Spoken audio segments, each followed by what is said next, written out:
Good morning Pilipinas, 5:07 ayon sa Philippine Standard Time. Kasama niyo po ang Panahon TV. At para nga naman sumarap ang kinakain mong tapsilog, aba naman siyempre tumuto ka lamang sa aming programa. Terno po yan mga kababayan.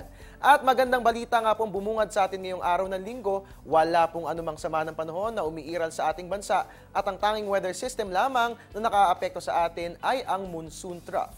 And speaking of the said weather system, mahalagang malaman ano nga ba magiging epekto nito sa lagay ng ating panahon. Halina't tayo'y mag-temperature check. Unahin po natin dito sa atin sa Luzon. Sa Puerto Princesa, mataas pong temperatura. Meron po tayong 24 to 32 degrees Celsius at makararanas po tayo ng partly cloudy skies. Habang sa Baguio City, mababa po ang aasahang lagay ng temperatura. Meron po tayong 15 to 20 degrees Celsius. Magiging maulan po ang ating panahon dyan. At puntahan po natin ang Visayas. Dyan nga po sa Metro Cebu, mataas ang temperatura. Meron tayong 24 to 33 degrees Celsius. Makakaasa po tayo ng fair weather. Habang sa Tacloban po, yan po may pinakamababang temperatura. Meron tayong 23 to 32 degrees Celsius. Magandang panahon din po ang maaasahan dyan. At punta po tayong Mindanao. Lipad po tayo sa Metro Davao na may pinakamataas sa temperatura. Meron tayong 24 to 33 degrees Celsius. Maaasahan po ang partly cloudy skies. Habang ang Zamboanga may pinakamababang temperatura, meron tayong 23 to 32 degrees Celsius. Fair weather din po ang maaasahan dyan. At ngayon naman para sa mga nagtatanong, ano nga ba nga asang weather conditions sa selected areas ng ating bansa? Narito po ang kasagutan. Unahin po natin ang Catbalogan, mataas ang temperatura. Meron tayong 25 to 33 degrees Celsius at pinakamababa naman po sa Calapan, dyan po yung sa Mindoro, meron tayong 24 to 30 degrees Celsius.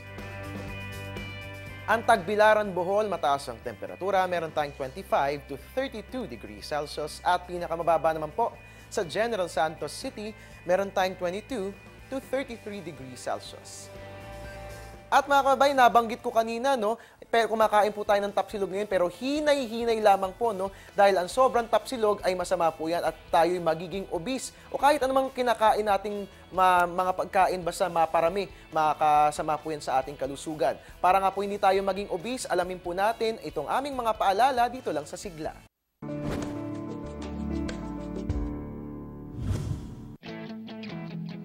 Sabi nga nila, health is wealth.